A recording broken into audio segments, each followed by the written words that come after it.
folks. One of the Redneck Country Podcast. You're on with Real Redneck Todd Millard. And, of course, we've got the almost guy, Real Redneck Bill. Tom. Bill, are you there? I am here, and it's a beautiful night for a podcast. It is a beautiful night for a podcast. It's warmed up just a little bit. I'm able to go outside still without a toque on. I have a toque on. Do you have a toque with your own face on it? I've been wearing that for the last 3 days. I can tell you that for sure. While I was doing some garage activities, I was sending you pictures of the other day. Yes. And the fact that I'm out in the sunroom with my teacup, and you got to wear your toque when you're out here. So, it's not the sunroom when it's at night in November. No, it's the frost room right now. And wearing a toque with your own face on it. You're not arrogant or cocky or anything, but you do not mind a toque with your own face on it. Can I finish the introductions this time, tonight? Well, I didn't even get there. I know. I want to do it. Okay. And, of course, in the studio tonight is myself, Todd's dad, known as the patriarch of Redneck Country. And as you know, my mic is hot.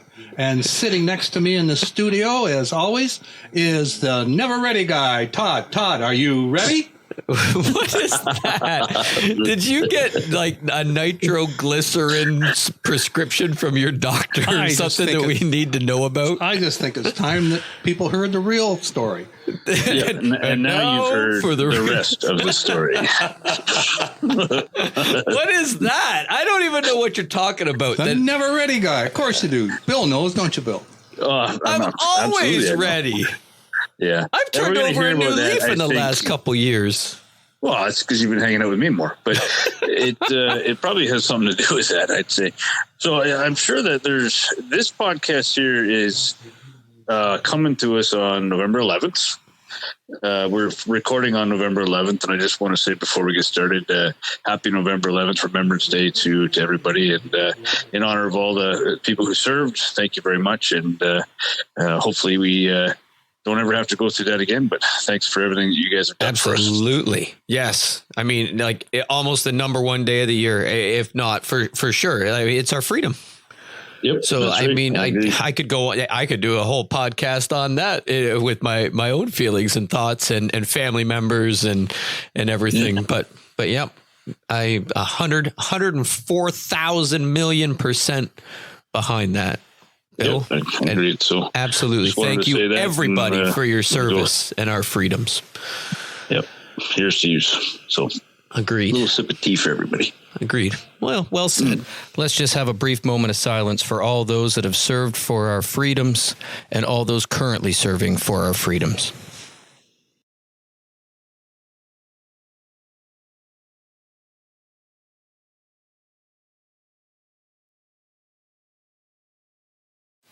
Once again, thank you all. We cannot say it enough.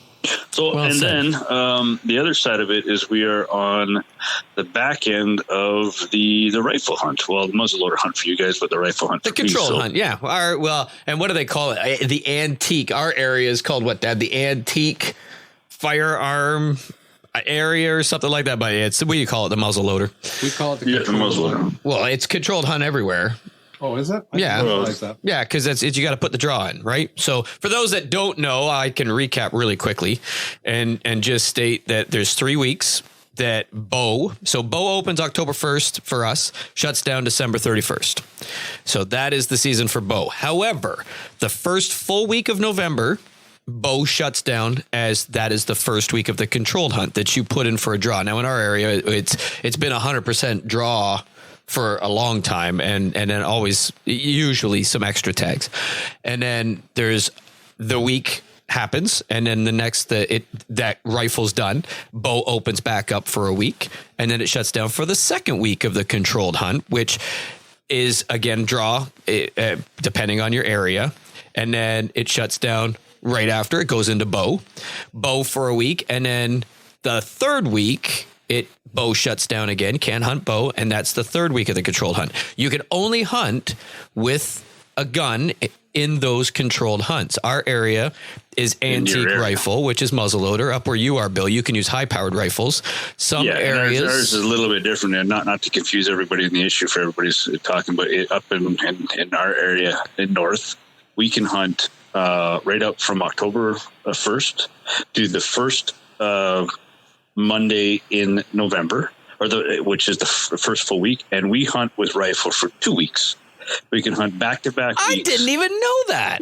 Yep, For real? we can hunt for real back-to-back weeks with rifle up there, and you can hunt with a bow during that time, but you must wear hunter orange during that time. That's right. I did know that. I know some areas did have bow open, and but you had to wear hunter's orange. Yes. So we're back-to-back, and then this Sunday coming, which would be the end of the rifle hunt up north in my area.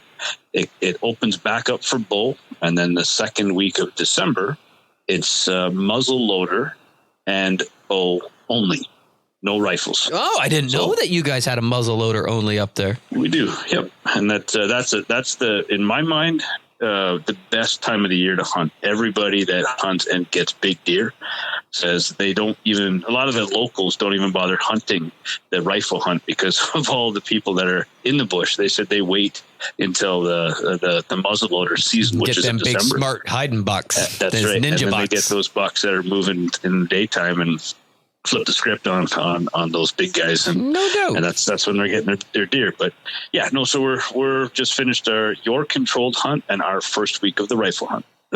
So yeah, there you go. I didn't even know that. I didn't even know that up there. I thought it was the same across the board for the most part. I knew the bow thing, but I did not know you had 2 weeks of rifle and everything. But yeah, back. And up there too, you can hunt rifles on Sunday. So. And we can here now too. There's certain areas. I think, I don't know. Is there any left, Dad, that there's still no Sunday gun hunting? Is there any? Sorry. Is there any areas left that there's still no Sunday gun hunting? Yeah, there's still some areas. There's a few. Yeah, not many. For most of ours around here, they've opened it up. So yeah, we are, and it shortened our goose season because we used to have a January. Oh yeah, where there's no. That's right. Season. Where there's no Sunday gun hunting, there's a late season for goose, for waterfowl, and it opens for a week in January or February and a week again. Yeah, a week in January and then a week in February. But yeah, and they were is your controlled hunt? Is your controlled hunt down there Monday to Friday, or does it encompass the weekends too? Monday to Sunday. Yeah, yeah. Okay. Yeah. Our controlled hunt. Never for us, Bill. I don't want to sound cocky or anything like that. But yeah, I mean, it never really does. 6 minutes into the podcast, encompass a Saturday, Sunday for us. But yeah, if needed for those that are less fortunate, then. But I should do a little interlude. Like they used to, so they wanted to have shotgun here a while ago in our little WMU here because they said at that time there were so many deer, and they're like, we're going to open it up for shotgun, and a bunch of hunters got together. They had meetings at multiple little towns in the major WMU, and a lot of hunters got together and said no. And they said, why not? Well, because we like our muzzleloader season, because one shot per deer, you only get the one. With shotguns, you got 3 shots. So they're like, well, that's why there's so many deer. We got to manage the population. So we just simply said, everybody got together, went to the meetings with the M&R, asked that, no, why don't you just give us extra tags? And not do, because everybody and their uncle has a shotgun. It would be insane. 3 shots per deer that you see, and those shots you can shoot a lot further than what I can with my muzzleloader. And so that I remember that year we got like what, Dad, 6 extra tags you could buy. Yeah, it was insane. And then a couple years later, you could only get 1 tag. And I'm like, how did you manage that?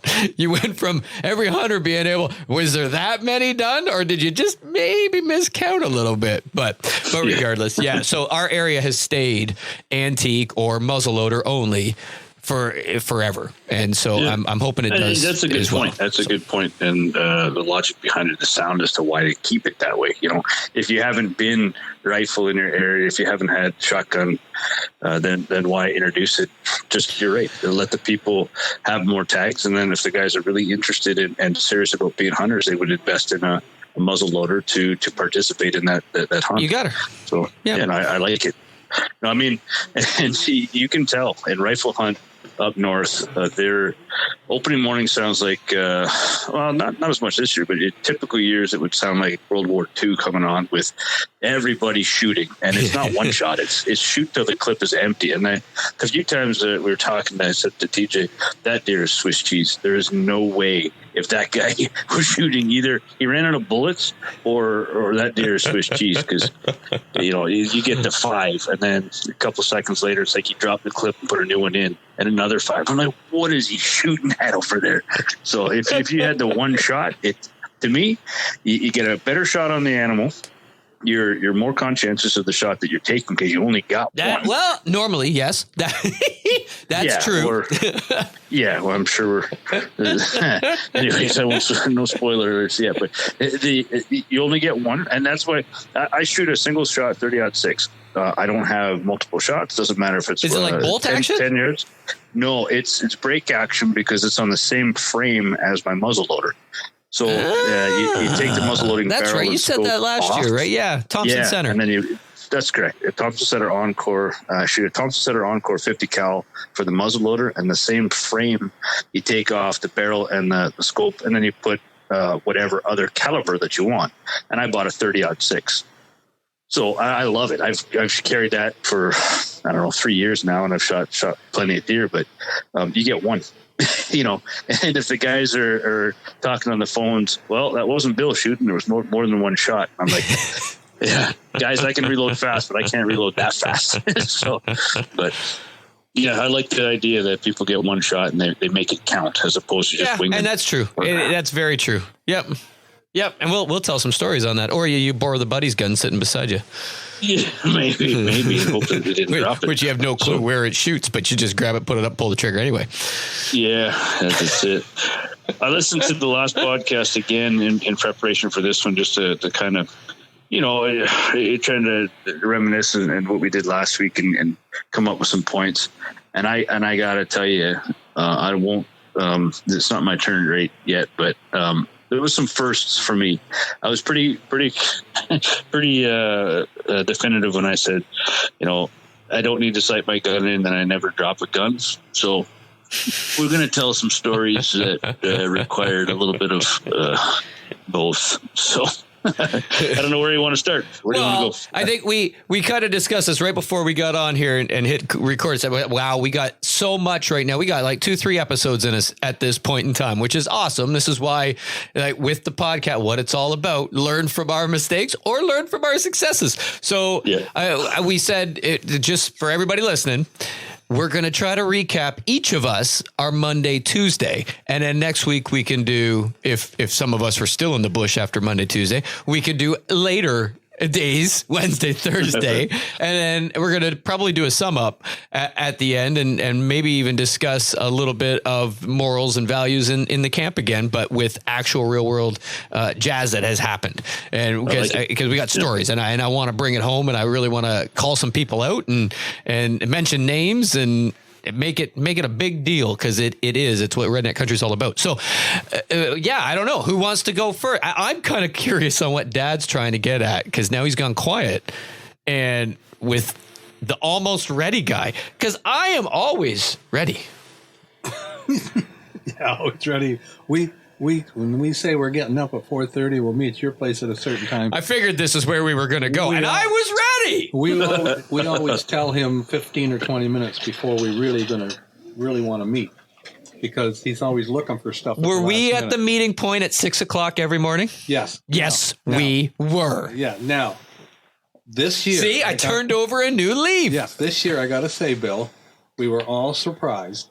Even through the goose season, when we pulled up, the garage door was up, and he was in the garage getting his stuff together, which we were really pleasantly surprised. We were on time every morning. I'm a brand new man. We said we were, and he always sets the time, because he likes to be in the bush at least 45 minutes early, sitting down before light, so that everybody gets a chance to quiet down. And let the world wake up around you. That's my philosophy. Exactly.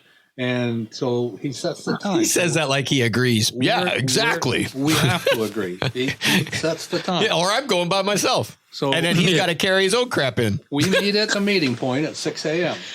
and it doesn't get light until, well, this year we didn't get the time change, so we met at 6. When was the first legal shooting? 7:35. 7:35. So that's that time change really messed up things. I'll tell you what, it was weird. Thought process. That's what all it was. Yeah, it was just messed up your mind, because my dad is at 12 o'clock you stop for lunch, 5 o'clock you stop for dinner, except for hunting. And now when he had to consider eating dinner at 7:30, almost 8 o'clock at night, he was getting agitated, because he gets angry. That's way past his dinner time. It's the same thing. Yeah, and there were some days, because of the way the hunt was progressing, we didn't get our lunch until 2. One day it was 4. And because everything was three-ish. Back. When they say, okay, 70 is the new 50, that for age. Well, who says that? I just read it the other day. 70s. Wait a minute. Is this in the Senior Living magazine? Yeah. Because they cater to their audience, right? How do we sell more magazines? Tell them that they're the new 50. Tell them how spry they are. Yeah. People are living longer. They're more active longer. Gray hair's the new black. Never mind that. We weren't going, wasting time. Without the time change, deer used to walk at 8 o'clock. Walker's the new cane. Where I sit, the deer used to come through at 8 o'clock. And this year, it was 9 o'clock, because we didn't move the clocks ahead.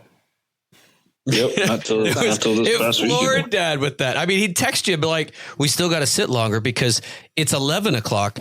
But really, that means or we got to say it's 10 o'clock. But remember, we shot a deer last year at 11. So the deer are going to start walking right now, because it's 11. Yeah. I don't know if you guys, what cell phone service you guys are on, but Monday morning we were really messed up because Bell had I heard that one of them didn't change or something. Well, it was weird. I set my alarm for 5 a.m. and you know what time legal shoot is. I always like to be the first guy up in camp. I have my breakfast. I put the wood fire on. You have time to have breakfast? I have breakfast every morning. Candace made me some really good. DJ called it wallpaper paste, but it was really good. It was yogurt and or chia seeds and all kinds of stuff. Anyways, good stuff. So I got to get up a little bit earlier so I can do my morning routine, get the camp going. And I woke up at 5 a.m. My alarm went off, and then I was sitting at breakfast at the breakfast table, and I looked at my phone and it said 4 o'clock. And I'm like, I'm going to be really upset if somehow my clock on my phone changed because it thought it was a time change, but it really didn't change. It was all messed up. And then it took most of the morning before the clocks righted. So do you not use your phone as your alarm? I do. My alarm went off twice. It went off at 5 a.m. and then somehow Bell messed up the system and changed my phone to 4 o'clock, and my alarm went off a second time at 5. Oh, after you were already up. So you got up after I was already up. So you got up on time. They changed. Yes. So you just got lucked out when they did that time. That's right. Oh, wow. Because I use my phone and my watch, right? Like it vibrates my wrist, and that's when I get up.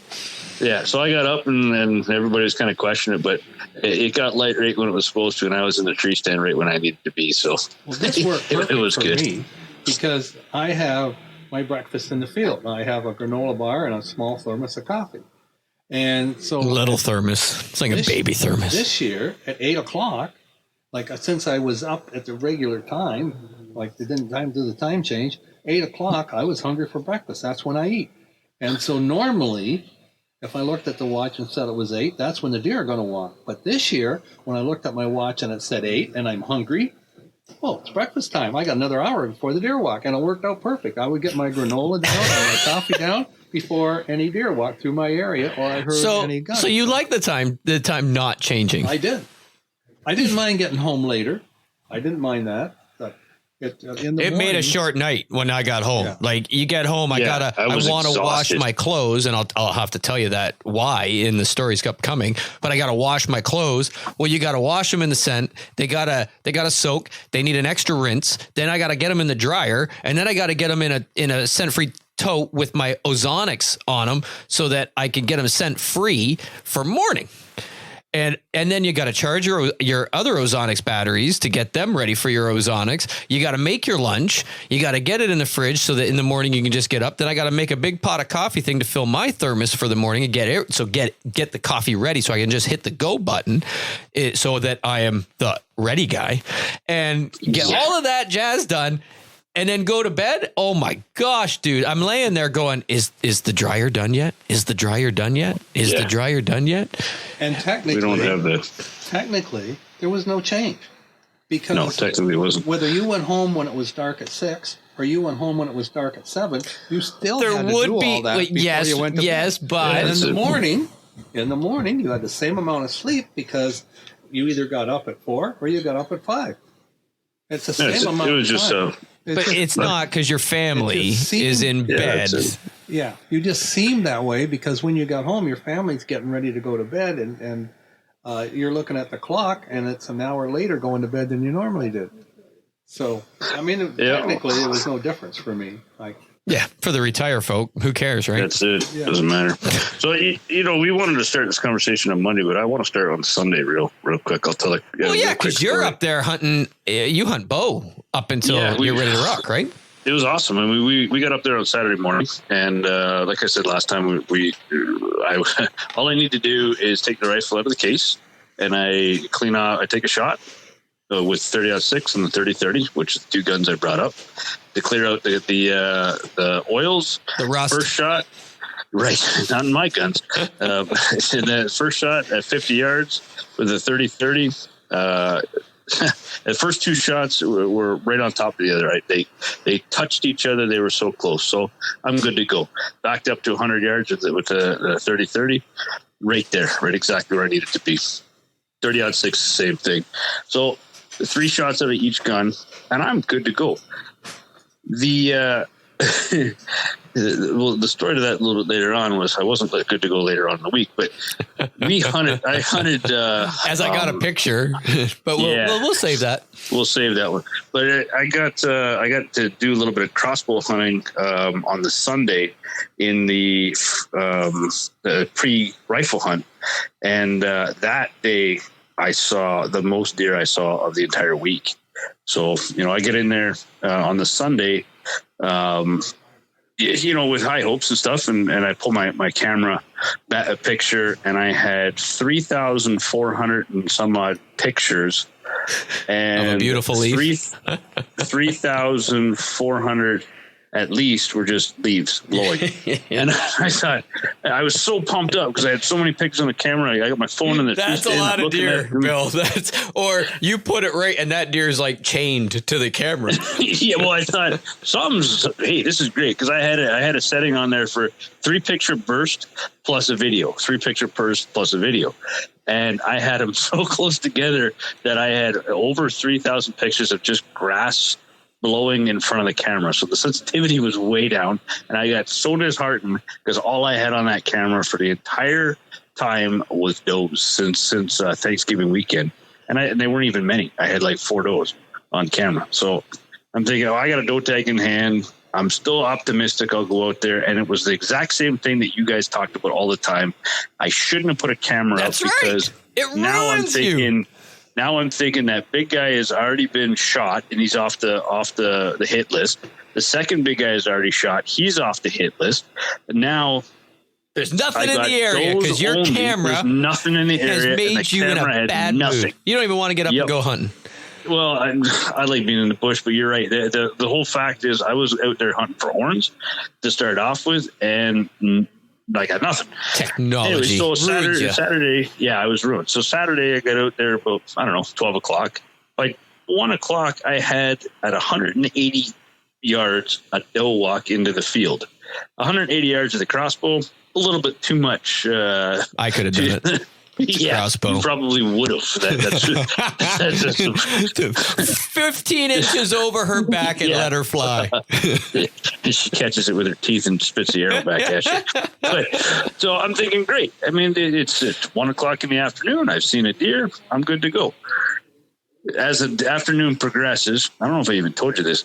Afternoon progresses. It's getting on 6 o'clock, I guess. The legal shoot was done at 6:20, I think was lights out, camera over, crossbow, put away. There's nothing I can do.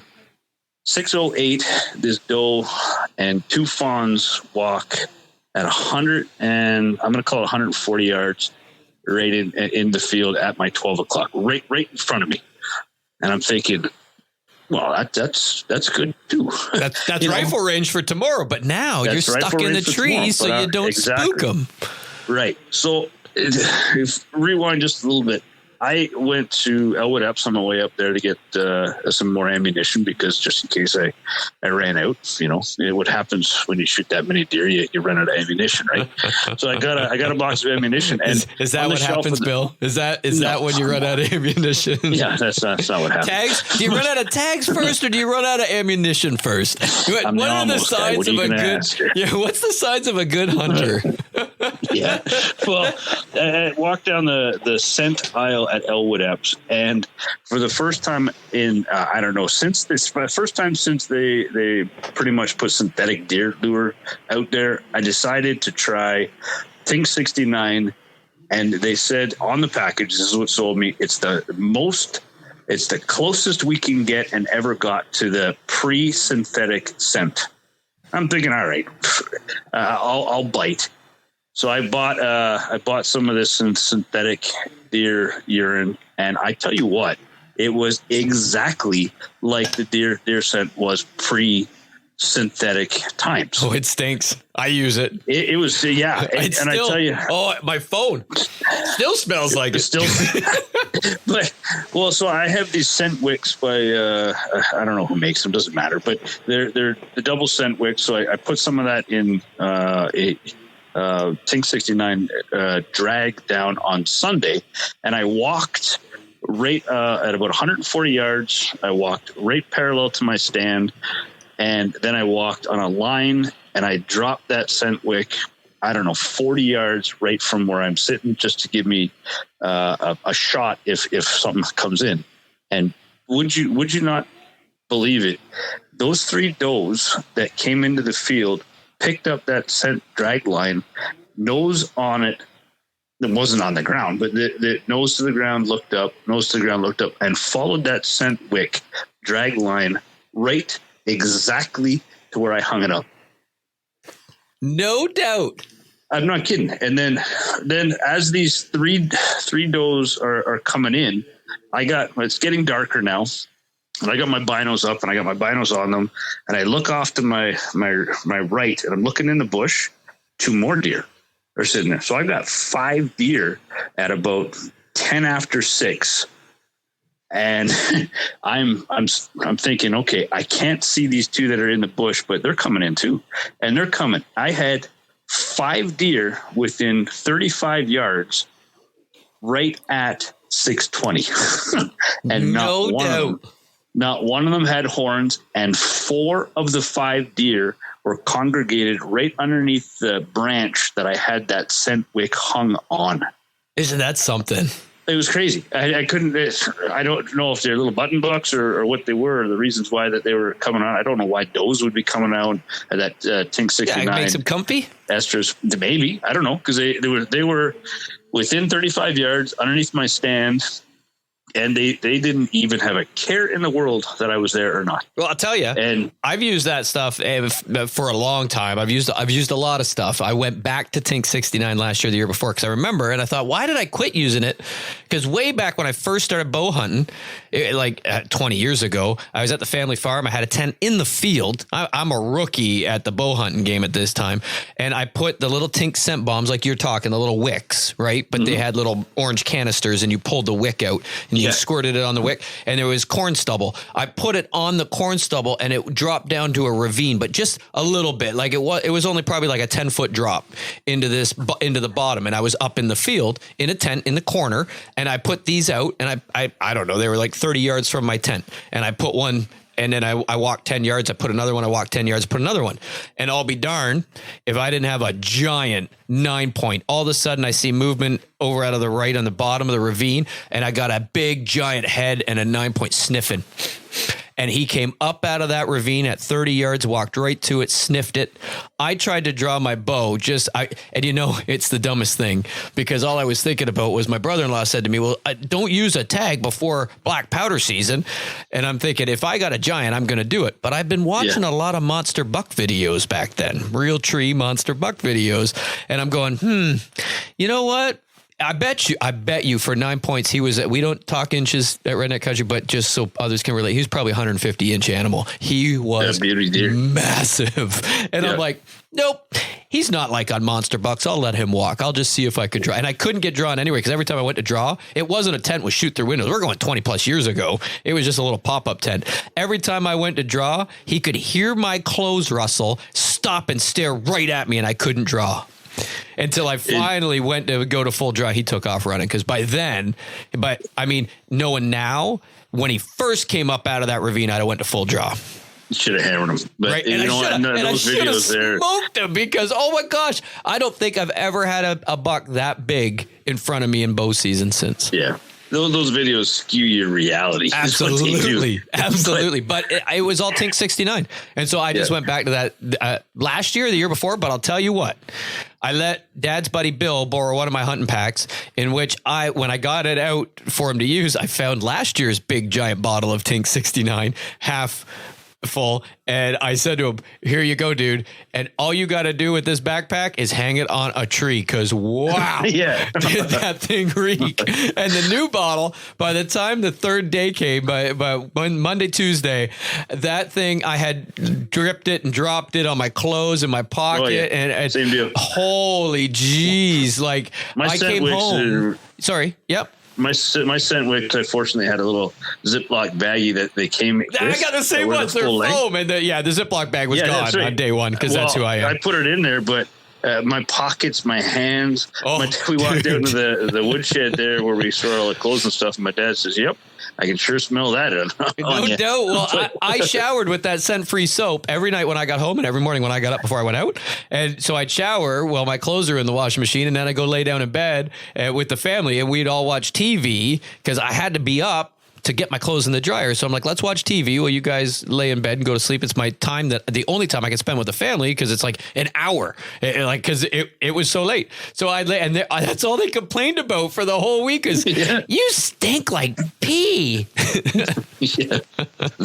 Oh, dude, it's potent stuff. And I tell you what, my phone, accidentally put it in my pocket with the bottle, pull the phone out. Oh, dude, my phone still smells like it. Sunday night, so the lights go out on Sunday night, and I'm stuck. I'm stuck in the tree. Yeah, because you don't want to spook them. You got 5 deer at 40 yards. Rifle season is starting up first thing in the morning. I've got 5 deer within 35 yards, and then I hear twigs break behind me. Oh, don't even. Oh, what's going on back there? And it's 2 twigs break behind me, and then those deer kind of. They don't spook heavy, but they spook enough where they just kind of congregated together and they just kind of trotted off. And I'm thinking, well, that's the best thing that could happen, because, now you can get out of the tree. At least I can get as down long as it's not a monster coming through after legal shooting time. Right. It was definitely after legal shooting time at that point. I could see them through the binos, and I kept the binos on. The crossbow was away there, but the binos were on, and I could see, and I looked for horns for the simple fact that I just wanted to know what was down there. And I never, ever saw what was behind me, but it took 2 jumps, and you could hear deer, when they're bounding away. Oh yeah. And those deer took two bounds from behind me, and they were gone. So I had 6 deer in front of me and 2 deer behind me, which again I didn't see, so I don't even count them. But that's before. That's gonna pump you up. My hopes. Yeah, I was pumped coming into first thing on Monday morning.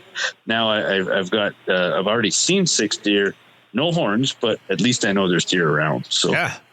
Yeah, so that was my Sunday story. And I've had that. I don't want to migrate away from our controlled hunt, but I think it's valid that same thing. I had Scotty's climber. Scotty was over in a tree stand, and I said, dude, there's a deer coming across this road, and there's a good path. Drop me off here on your way into that farm, and I'm going in with your climber just 20 yards off the road. And so I did. I went up in there, and I knew there was a giant buck walking through there. And so I get up in the tree. I had some does go by, bow season last year, the year before. And sure enough, at dark, I hear this thing coming and I'm thinking the same thing as you. I want to hunt this guy. It's early in the season. I don't want to let him know I'm there.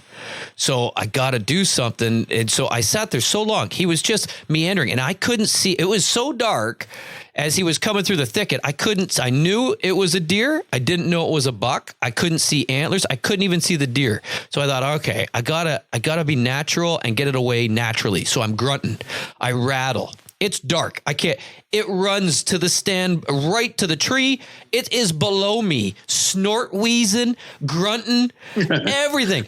10, 15 minutes. Scotty's now pulled up on the road, waiting for me to come out, and this freaking buck is below me. And it's so dark, I can't see how big he is. Till I finally thought, all right, I got no options. I got to pull out my phone and put my flashlight on him and see what it is because he ain't going. I pull out my phone and just as I hit the light, he takes off. I never even got to see what he was. Never seen him again. But yeah, he had me treed for a good, 15, 20 minutes after dark because I didn't, same thing. Too. I didn't want to spook him. I wanted him to come back naturally. I had my phone on my stand and I was, my brother texted me, I'm out. TJ texts, I'm out. I'm like, guys, stop texting. With the light of the phone, I couldn't move to even take the phone and put it in my pocket or something. Every time a text would come in, the flat light would, I had it on dim, like as low as possibly. Yeah, still, you don't want to. You don't want to. Scotty, he's got a time frame. He won't even touch his phone until a certain time of morning. And as soon as it starts to get dark, boom, phone. No, it's gone. It's away. I got caught, and with that phone on my stand, and I should have had it in my pocket, and it was bow season too. You don't hear a shot, right? So I was thinking, keep the phone out in case one of the boys they take a shot and maybe they need help, right? But they're tracking or waiting or whatever. But no, it was fun. It was fun to see deer that close and know that they had no idea I was in the area. And at any point in time, if they were, I think there was definitely enough light. It was not the legal shooting time was still. It was before legal shooting time was over when I could have shot a big doe out of that bunch, but it just was Sunday, and I had so much hopes and expectations for the rest of the week, so I passed. Well, you got to have high hopes. Oh, of course, yeah. So that was the first time I passed. Lovely. Yeah. So exciting Sunday. That was an exciting Sunday. Yeah. I think so. I like it. So Monday. Where do we want to go? Do you want me? You want Dad? I think you're Dad. All right. Okay. We'll bore you all first. Monday for me was a lot of emotion, up and down. First time ever in the Booner blind, 6-sided blind. That made you emotional? Oh, it did, with what was going on. Because Bill was in there with me, and we sat shoulder to shoulder.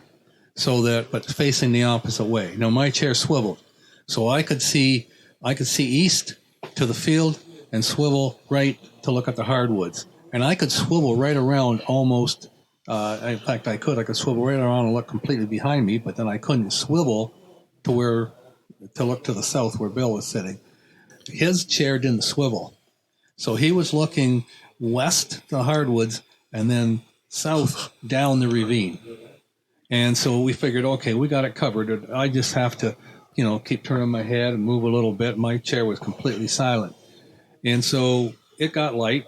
It got 8 o'clock, and we hadn't seen or heard anything yet, no shots or anything. And so I had my breakfast. It's breakfast time, 8 o'clock. Coffee, yeah, breakfast time. That's when he's hungry. No time change, and I eat regularly at 8 o'clock. My stomach said it was time to eat, so I had my granola and coffee. And so I put everything away, and I got this little table sitting there with everything on it beside me, and I can swing around with my knees pulled in. So I swing to the right, and I'm studying through the hardwoods and trying to see out to the field. And then just as I came back, here is a buck trotting right straight to the east of me, but I hadn't seen him coming down the fence row. Like my new stand is 10 yards inside the fence, inside the hardwoods, inside the fence line. And he was right against the fence line, coming straight south from my right to my left. But I didn't see him coming because I was swung looking the other way. And as I come back, there's the brown blur. I look, and doggone it, he's running straight to the ravine. He's only 20 yards in front of me, less than 20 yards, because I'm only 10 yards from the fence. And there he is going. I immediately want to get my gun up, and bang! I hit the side of the thing, but it didn't matter anyway because he's gone and he's over. And I said, over the edge of the ravine. I said, it's a buck. And Bill turned his head to the right, and he says, oh, all I saw was his tail going down over. And now I'm really depressed because my stand that I have sat in for 40 years in that corner is 30 yards up that fence to my right. Still there. And all I could think of, if I was sitting in that stand, if you manned up and faced the elements like the rest of us and didn't have to have the cabin, you'd have still been there. He'd have been come right underneath me, and I would have been able to shoot either saw him coming, shoot to the right, or let him go by and shoot to the left. There's a positive end to this story. Oh, this cost me a deer. Oh my gosh. Is that my own nice size buck? I'll let you know. Good size, but I couldn't get a read on the antlers. Like, he was going by too quick. All I saw was a flash of the antler, and then like there was so many trees and leaves still on that I didn't get a good look at the antlers. Just the good sized body, but he was gone. He was trotting. And if I'd have seen him coming or seen him sooner, I would have, done the and stopped him right in front of me in the opening. But I didn't see him till he was through. And there was no sense in stopping him. So did you even get the gun up, or no? Never even got the gun. So, I mean, I guess that's a little bit of a challenge in one of them blinds is picking a window. I learned right then. See, I'm used to nothing in front of me, like for 180 degrees to my right, to my left, and the big arc in front of me, and I'm used to a shooting rail. And I sit with my gun on the shooting rail. So it's already up, it's in position, it's almost to my shoulder. It's resting on my side. Well, in there, I thought, okay, I had separate sets of windows. But I thought, okay, I've got to pick a window and put the gun out of it and make sure that I got it up. So that was one learning curve right there. And I've got to be ready to where the most likely spot. So I thought, okay, if they're coming through the hardwoods, I'm going to hear them before they get to me. So I don't got to look there as much. Sure you are. You say that. I didn't hear a deer all year, and I don't wear hearing aids, so I'm not sure. If he's going to come in through the hardwood, he's going to be coming right at me. And it's nothing but limbs and bushes and branches, and I'm going to hear him, or I'm not going to get a shot anyway. So my main focus is mostly the latter. Yeah, whatever. So okay, I'm sitting there pretty dejected, and so I'm. Oh, that cost me a deer. Holy mackerel! I need $200 for this stand and this blind, and it cost me a deer. Should have been in my stand, and I'm thinking, okay, there better be something good come out of this.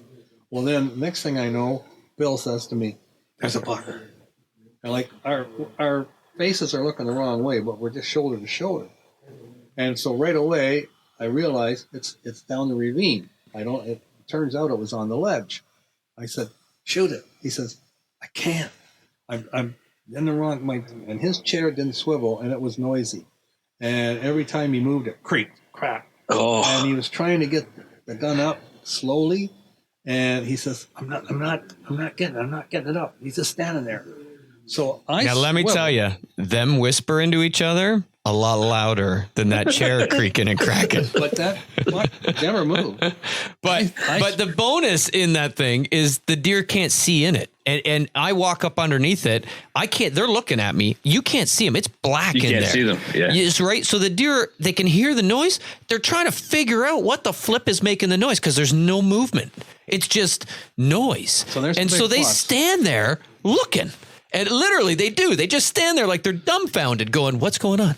Yeah, and that's a big plus. That's a bonus. So I swung to the right with my chair all the way around to where I am now facing the window. He's looking out, and I stood up silently because my swivel chair is silent. You got one. You know what they're like. Yep. And I stood up and brought the gun. Now here is number 2 drawback: no shooting rail. So I look down, and there it is on the ledge. Less than 30 yards. Got to be, 25 yards, Todd? Yeah, it's about 25, 30. And so here he is straight down, though. Down to the ledge. All right. I can see his head. There's 2 trees, and the trees are separated from each other, east and west a little bit, but they're north and south from each other as well. So the space between them is only about 6 inches, but the space between them, north and south, is about 6 feet. So the farthest tree, I can see his head. At the the closest tree, I can see his rump. Okay, I got the gun out. I'm thinking, take a step, take a step, take a step. But with my scope and not having a shooting rail where I can just hold it steady till he takes the step, I'm muscling it, and I've got that bad left shoulder, and I'm wavering a little bit. And I'm thinking, take a step, take a step. And he won't take that step. He's just standing there staring, and there's 2 does with him, and they start to move around. And I thought, oh, he's going to bolt. They're going to bolt. He's going to bolt. And I don't know if I can stop him or not. So I look to the space between the 2 trees. And then there's this little sapling that comes out and kind of makes a narrow Z. You know, like the Hyundai 2 lines and that angle down in the middle. Honda's more straight like an H, but Hyundai's an angle. Well, here's this little tree that angles between the 2 of them. The Hyundai tree. So I can see his body, the vitals. I can see his shoulder, right behind his shoulder in that 6-inch space. And I thought, I can make this shot. I can make this shot easy. And I thought I should go for the vitals rather than wait for him to take that step. Or shoot him in the neck. Yeah, if there was enough neck, and I wasn't even thinking that. I was just thinking I can shoot him right through the lungs here, right behind the shoulder. And so I line it up. Perfect shot. I'm waving a little bit, just a little, and I think, okay, there. And he runs forward up to, like the ledge goes elevated, and he stands there.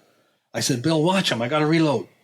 So I'm reloading, and he went over that ledge and then down to the bottom. And then I said to Bill, where's the doe? One standing right here. I said, see if you can shoot the doe. Don't be taking your time or don't be worried about noise. Just stand up and shoot him. So Bill, he muscled out of the chair. That's creak cronin, and he gets the gun up. And before he can get a beat on him, it down over the ledge and disappears. So anyway, we sit there and wait. Todd says, you get him? I said, I have no idea. So I don't know. An hour went by maybe, and so now we'll pause and we'll pivot to Todd's Monday morning. Whoa. You can't leave a cliffhanger like that. Oh, yeah, right. We have to. We have to pivot to Todd's Monday morning. So, because he missed some vital information in between that time frame. So, I get up and I'm ready before they even get to the house, with the garage door open and my lunch ready to go and my coffee and my thermos. It's such an important point in the story that you need to go back there to make sure everybody knows that the one time and only time you got your butt out of bed. Okay, I guess if it was a monumental event, we should go over the 3rd time. Well, thank you. I appreciate that.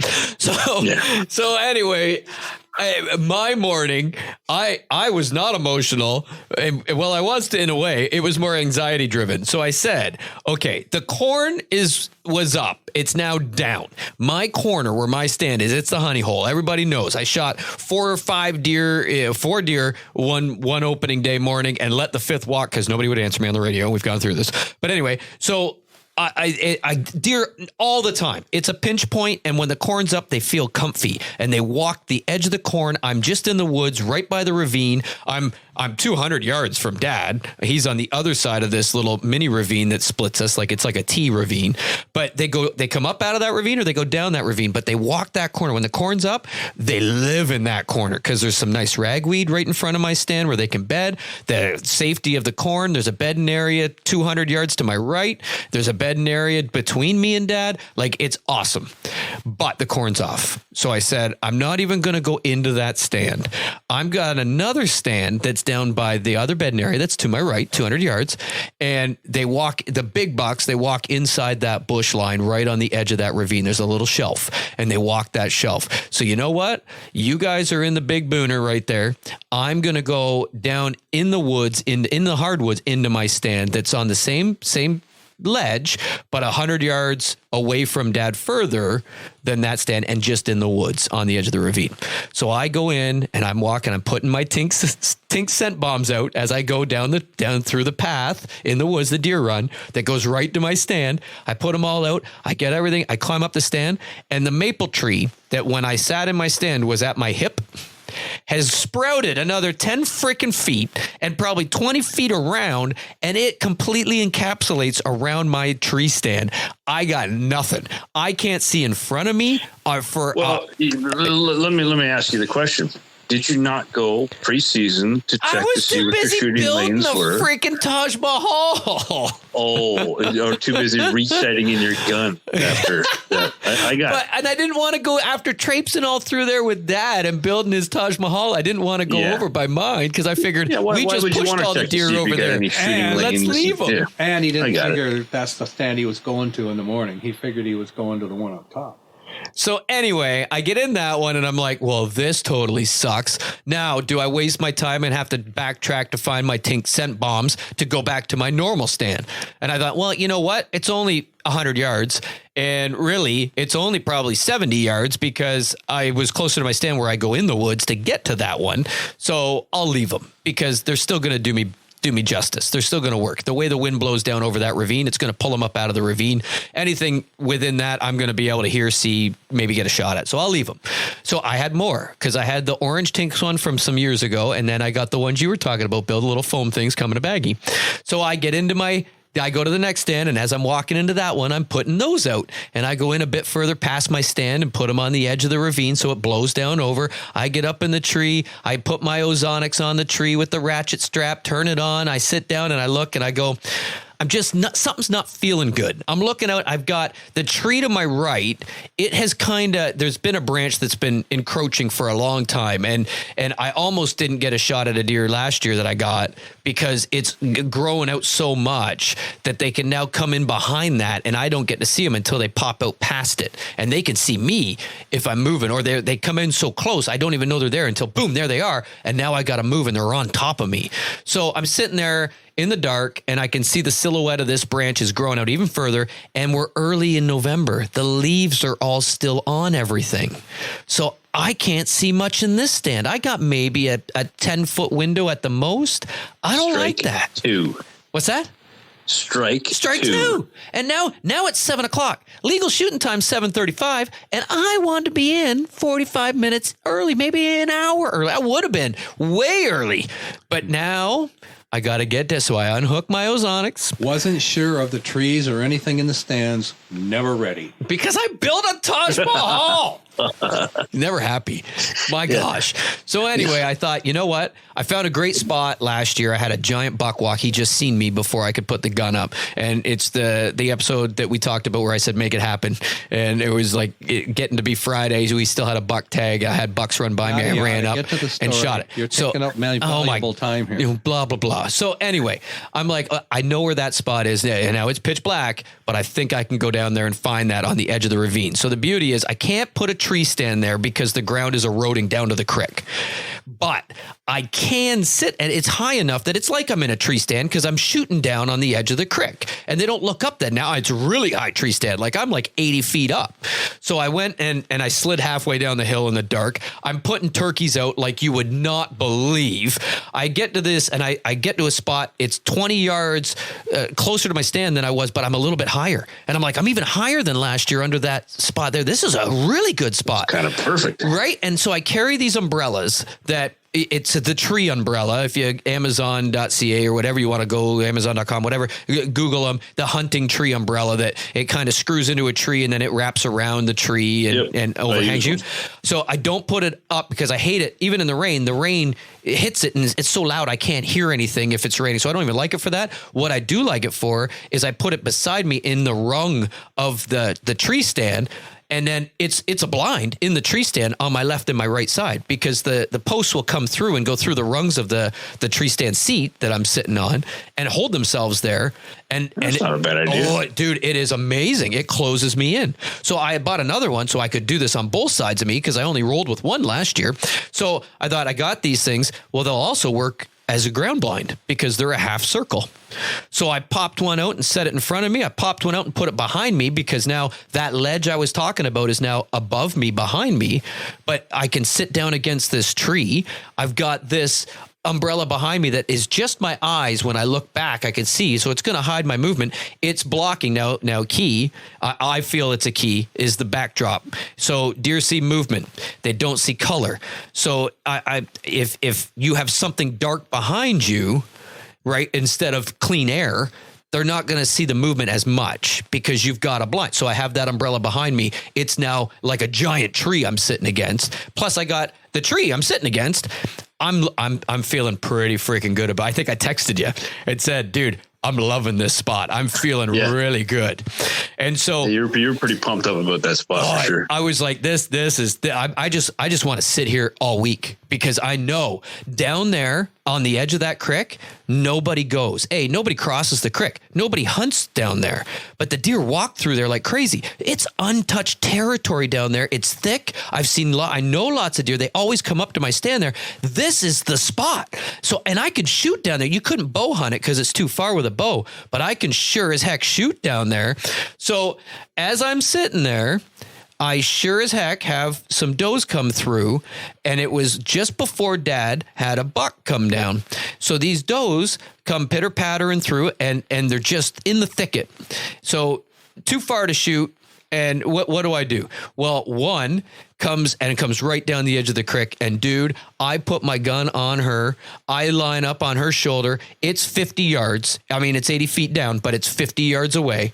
It's going to cross the creek like they do.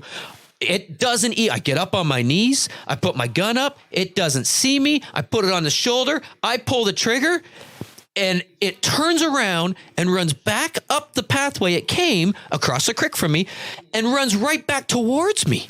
I missed it. Wait a minute. Hold on here. Yeah. You told me in the text message it was a long shot. I thought it was.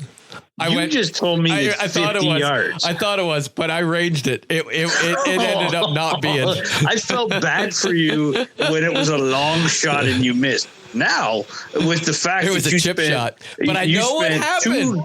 I know what happened. $200 on bullets to give yourself the dial in the 2 days before the hunt and all the powder and the time and one of the last thing I said to you was, all I'm hearing is no excuses for missing deer now. Well, okay, rookie mistake. So here's the gig. Here's the gig. On my ramrod, because I had loaded my gun, I put the bullet in and everything ahead of time, and I thought it's not gonna be out of the case before legal shooting time. I'm not gonna be shooting anything before I'm sitting down. And when I sit down, I take my ramrod out of my gun and I set it beside me, so it's a little bit less I have to do to get reloaded as fast as I can. Ramrod's ready. Why do you need two shots? Well, in case there's two deer and one stands there stupid. So I took the piece that you have to. So when that goes in, when you pull that out, you have to unscrew the piece that pushes the bullet in and flip it and thread it on that ramrod so it's longer. It sticks out longer. So I had already done that. I forgot. That piece is sticking out past my barrel a good, 4.5 inches. I don't realize it is out there, and I didn't know if that would throw off my shot or not, to be honest with you. Apparently it must, because I roasted the end of that ramrod piece like that. You could see where that bullet went right. It's no longer black. It's shiny. So it was sticking out. Gone. So I figure that I threw the bullet off enough that it hit a rock in the creek or something, and she didn't know where the shot came. She heard the bullet hit past her. She ran back, came right down, and tried to cross right below me. Well, now I'm reloading as fast as I can, and I'm on my knees, and I'm not right behind my umbrella I've put up because she's coming in on a different angle. I'm on my. I get it. I start to reload. She's coming down the edge of the creek, and she sees movement. She stops dead and pins me, and I stop ramrod halfway down my barrel. I'm not moving. Don't look her in the eyes. I close my eyes. I never look an animal in the eyes. They know it. So I close my eyes. I'm not moving. So then, okay, fine. She starts to come down the edge of that creek again. Awesome. I get the barrel seated, done. Well, now she sees me, but I got no options. I got to reload. So now I grab a primer. I crack my gun open. She has pegged me at 15 yards. She's staring straight up at me. 1-5. 1-5, right below me. Like, I mean, I'm shooting straight down. I get the primer on, close it up, pull the gun up. Now, I may have had a split second that I probably could have drove it right between her shoulders. She's facing me head on, head straight up looking at me. Like, could have shot her in the forehead. But I'm thinking, I got to get her broadside. But man, her muscles are tensed. She's ready to go. The minute she turns, I'm pulling the trigger and hopefully hit her in the shoulder. So I line up, okay, putting my gun up, get the scope on her. Hopefully at 15 yards? Well, I should have drove her right between the shoulder blades. I should have shot her right through the neck is what I should have done. It would have smoked, like I should have. Yeah. And it's always a shoulda, dropped her like a stone right there. It would have. Absolutely. At 15 yards, guaranteed. But I'm thinking ethical shot, get her in the shoulder, which in the end was not an ethical shot. No. So I'm lined up. I just get my scope on her between the shoulders. I come to the left because she looks like she's going to turn. The head's starting to go. Soon as she starts to move, I swing left like a shotgun, pull the trigger, and I light that crick up beside her as she runs away. So you missed that deer twice. So that all happens. Dad texts me and says, hey, a buck just got by me. I said, well, which way did it go? It went into the ravine. Okay, well, right. Now, let's stop and think why I would ask that. I mean, a common sense question, which way did it go? I don't care. Obviously, if it got by you, it went down into the ravine. I'm down watching the ravine. This is the first one that went by me. Yeah, I don't care if it went right. I care if it went left. So which way did it go? Down the ravine. Which way did it go? So he says, I don't know. Down the ravine. Well, isn't this lovely? Did it go on the east side of what we call the Hog's Back, which is where my brother-in-law is, or did it go on the west side of the Hog's Back, which would be driving it right to me? Because Dad and Bill's blind, where they're sitting in the Taj Mahal, it goes down like it's we call it the Hog's Back. It's a gradual thing that is narrow. I mean, you can barely walk it, but it goes that full 150 feet drop on a gradual. So they don't walk that. They either go over it. They go over it. They go west or they go east. So, and he says, I don't know. Well, which I think your way. Okay, fine. Well, it wasn't. Well, to clarify, didn't see which way it went because they'll run along that ledge and go over it to the right. They'll run along the ledge to the left. All I know is it went over. So I said when it went over, it was on our side of the hog. So chances are it's coming towards me. Yeah. So I don't know. I could hear branches breaking and stuff like that. And sure enough, a buck shows up at 50 yards. And now, but that buck was not where it's in some thick crap.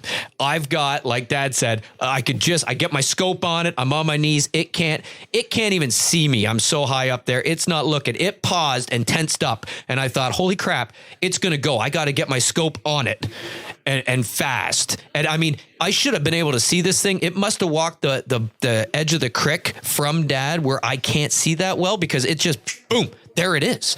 If it came through the woods, I'd have seen brown coming through the woods, but boom, it's right there, 50 yards on the other way, and in the thick stuff.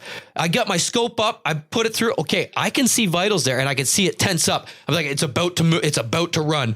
I'm going to have to pull. Well, then, instead, it wasn't tensed up because it seen me, which I thought. It swung its head back like something else was coming through the woods. The minute it swung its head back, oh, I'm good to go. Found it between two trees, pulled the trigger. That thing just bucked, ran 40, 50 yards, and crashed. I watched it crash. Oh, so I am shooting where I should be. So thank goodness I had already taken the ramrod out. So that happens. So then I hear Dad's shot go off on the buck that was on the ledge. So I said, okay, I got one down. Did you want me to come look for yours? Help you look for yours. Well, we'll wait until the bucks normally move around 10:30. So at this time, it's 11, I think, quarter to 11 o'clock. Wait till 11:30 because that's the normal 10:30 because of the time change, and then come over.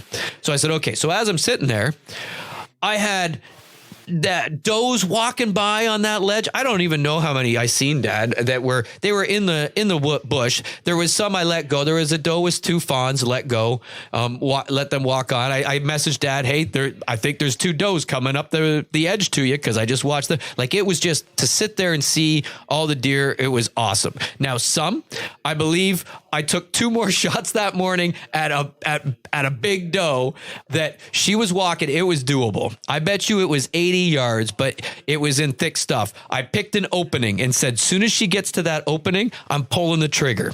And I'm to the era, I guess, of shooting enough deer that I've built up enough. I don't hesitate anymore. If you hesitate, you will not get shots at deer. Some you will, but if you hesitate, you will not. There's times when you cannot hesitate. Like that doe standing there staring up at me. I should have drove her right through the neck or right between the shoulders, staring dead at me at 15 yards. I hesitated. Should not have hesitated. So I don't care. I'm not hesitating anymore. So I could see this doe trotting through and I thought 80 yards, that's doable. She's a big doe. Put it up, found an opening and thought, as soon as she comes, well, she came, she didn't stop. So I just tried to move with her, pulled the trigger.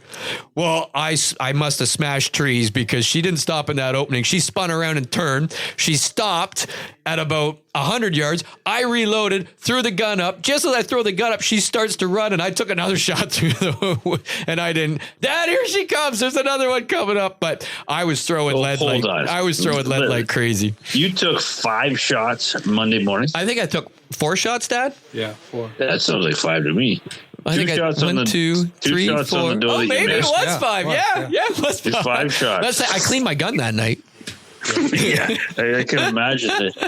But Todd was out there to have fun. He was just throwing lead all over the place. Sounds like. Well, hey, you miss 100% of the deer you don't shoot at.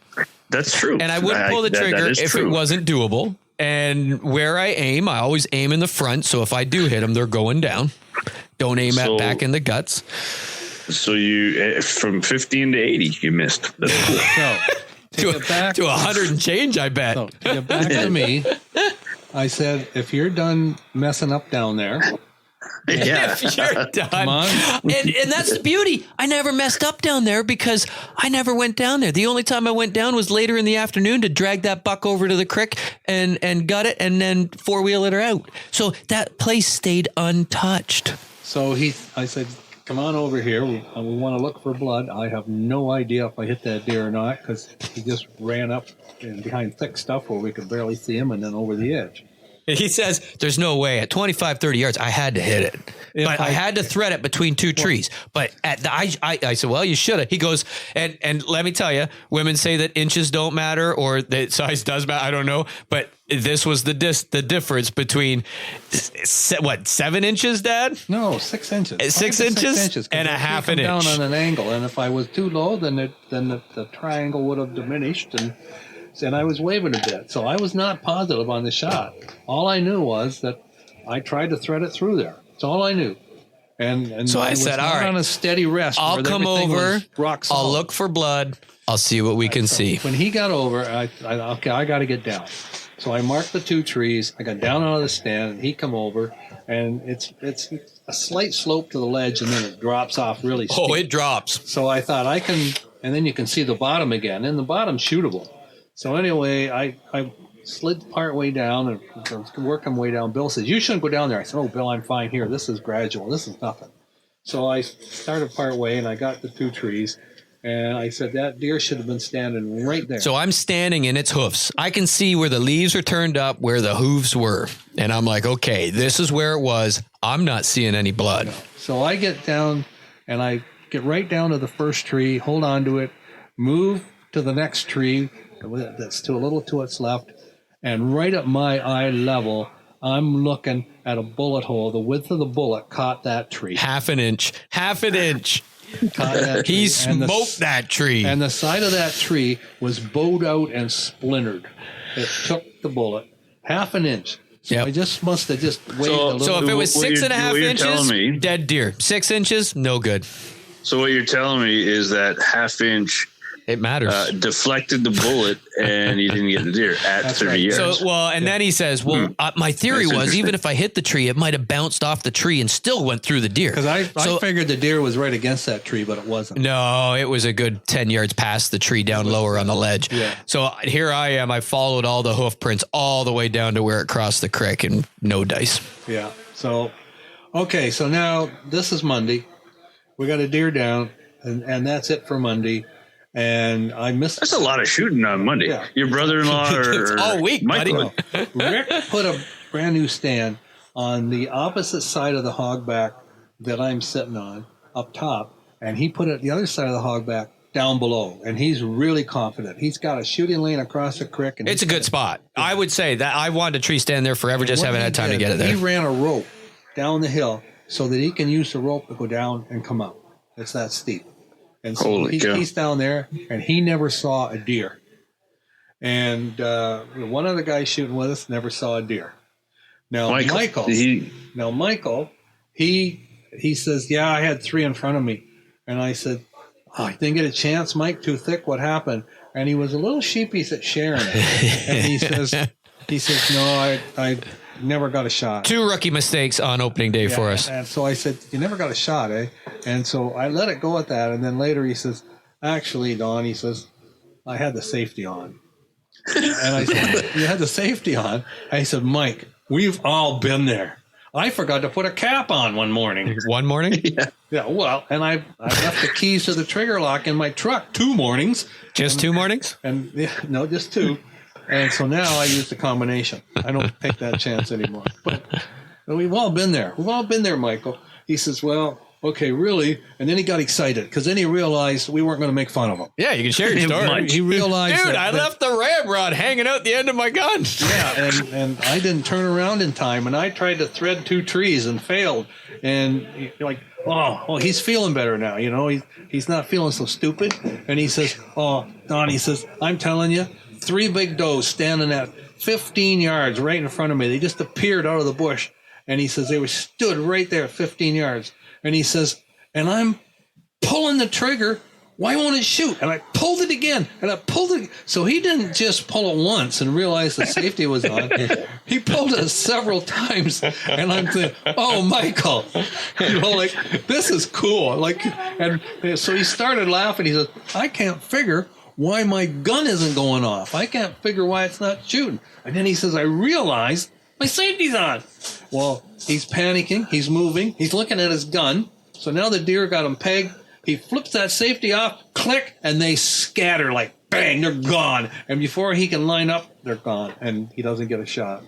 And for Michael, I'll tell you ahead of time because we're going to tell day by day, but that was his week. That was his opportunity. He never had another one. So, yeah. Jeez. But he still came with us and had fun. We've all been there. I had a deer a couple of years ago, and I think I've told the story before. I'll just tell it real briefly again. That I call Click because being safe up in the tree. You know, I had my 308. My grandfather, when he passed away, he willed me his Browning 308 semi. And I walked in my tree stand and being real safe, took the gun and emptied it before I raised it up into the tree stand and sat there most of the afternoon. And all of a sudden we had a buck tag only. We couldn't shoot does because didn't have a doe tag. And sure enough, this legal buck comes from my left, and he's coming right into a little bit of apple feed that I had out there on a string. And I line up on him, and he's 30 yards out. And all of a sudden, how big? He was points? 6 points. Yeah. But he was a goofy 6 points. Like I call him Click, but I don't call him Mondo Deer. He was a legal buck that I was proud to shoot if the opportunity was there. And he come across, and I line up on him, and it was Click, safety off. Well, I forgot to rack in a shell. When I got up to the stand, and that's now I'm just panicking a click. too. That's like a clack. Well, there was, and then now I'm panicking because now I have to. He's I don't know 45 yards out, coming on a string in there. And now I have to rack a shell in. I rack the shell, and now I get my glove caught in between, the action. And I pull the gun out. Now he's got me pegged, and he takes one bound away, and boom, I take a shot and I miss low. Well, with the semi, I had enough that the second shot I whacked him as he was jumping over the log. I lined up on his shoulder, and as his hit the ground, well, I hit him a little bit far back, and then now he's booking for another county. And I took 2 more shots until the gun was empty, and I hear the dust. You unloaded him. like 4 shots. This is the first and only time I've ever unloaded on a deer, and that just so happened to be the same day my wife came into camp. It was her first day in the camp, and my dad and her were going for a walk through the bush, and he was explaining a bunch of some of the stands that we have and stuff, and they hear the shoot. I said, guys, I've hit this deer. I need some help. Well, sure enough, they come out, they help me. They come to help me look, and I find where the deer is. And now we're going on the trail, and this deer stands up. Well, this deer stands up probably 30 yards away, and I want to put a finishing shot into that deer. And I line up on that deer the second time, and it was click. I forgot to rack a shell into it a second time. So that's it's happened to us all, that's Michael. Awesome. Don't worry about it. So, anyways, I call that deer click. To recap my Monday, and then I'm done with Monday. To recap my Monday, there was a learning curve in there. And for a while there, I was feeling like, oh my gosh, this thing's costing me dear. But then I made myself feel better because I thought, okay, I wouldn't have got a chance at that buck had I been in the old stand. I wouldn't have even seen it. Wouldn't have been able to see down there. I wouldn't even anywhere where I could. Bill wouldn't have had an opportunity to see the does and try to get up. So he's in a learning curve too, that we've got to change his chair. We got to do a few things. And then I made some adjustments to how we were sitting, how we were located in there, got my chair back from my long windows, which point to the field, and realized now I can use the bottom ridge of the long window because I'm shooting to the field as a rest for the gun. And then if I need to pull the gun out and go to another window and swing around, I can do it without banging the sides. I can pull it back to my shoulder, make the swing, and get out that window. So I'm feeling better now because, okay, I didn't get a chance at that buck that went by me. The buck that went by me. Maybe I would have got it out of my old stand. Maybe I wouldn't have. Who knows? But it's a really good chance. The way I went by, I would have got it. But I would never have had the chance at the 2 or at that one I shot at down the hill. And yeah, should I have shot it in the neck? Probably more neck and head showing than there was through that 6-inch. Probably. And yet, if I took a step, if I waited till it took a step, would it run or not? I don't know, but I wouldn't have had those opportunities. So I'm thinking, okay, I got more opportunities here.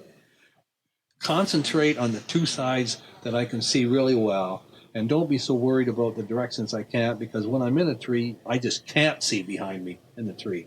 So I've learned some things, how to move in there, made some adjustments. So I'm feeling better. We go home. We got 1 deer down. We've had some opportunities. We're feeling good. We're looking forward to Tuesday. And the week gets better, but we'll hit that on the next podcast. And then we got to go through your Monday on the next one.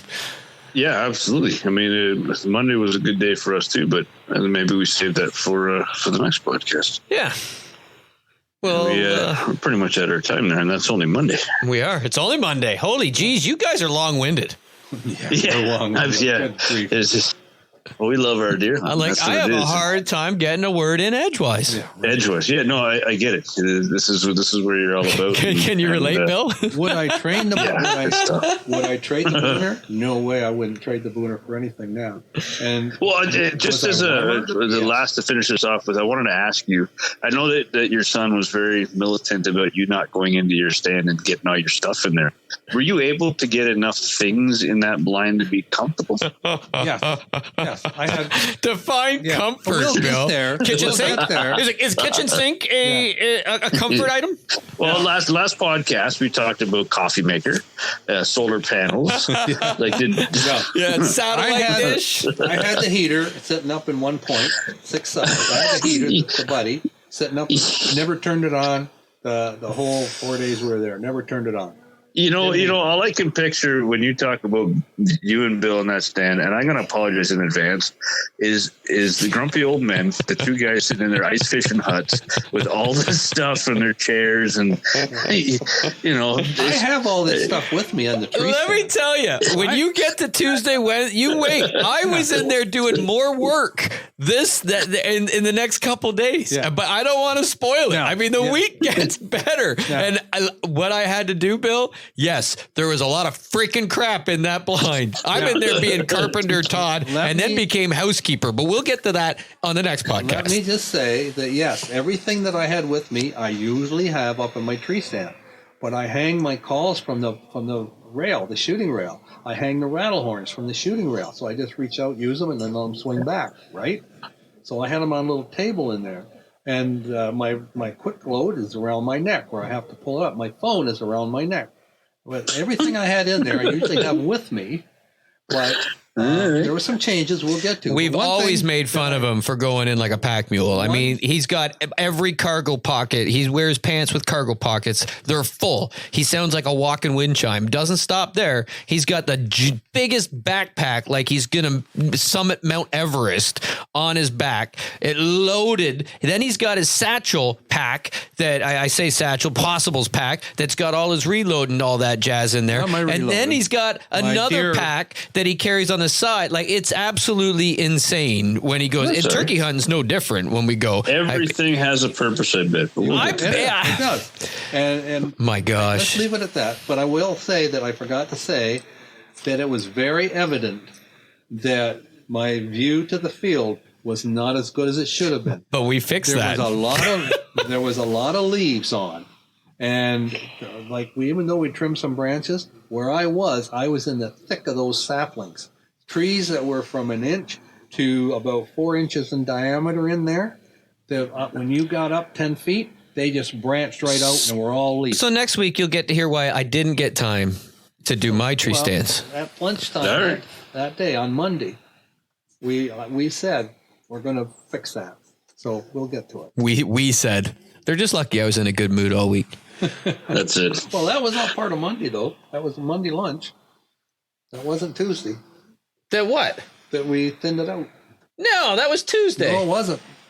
That was Monday lunch. We said. Are you kidding me? No, I took everything in Monday morning. I took everything. So Monday. Oh, good grief. So, okay, well, then it's still Monday. We'll wrap up with this. But yeah, he had me in there at lunch trimming trees. And I mean, I'm thinking, okay, this is going to take 5 minutes. It wasn't. It was Tuesday. You're right. It was Tuesday. Thank you. I was thinking, yes, it was. It was Tuesday. We'll touch on this next week. Yeah, it was Tuesday. All right. Jeez.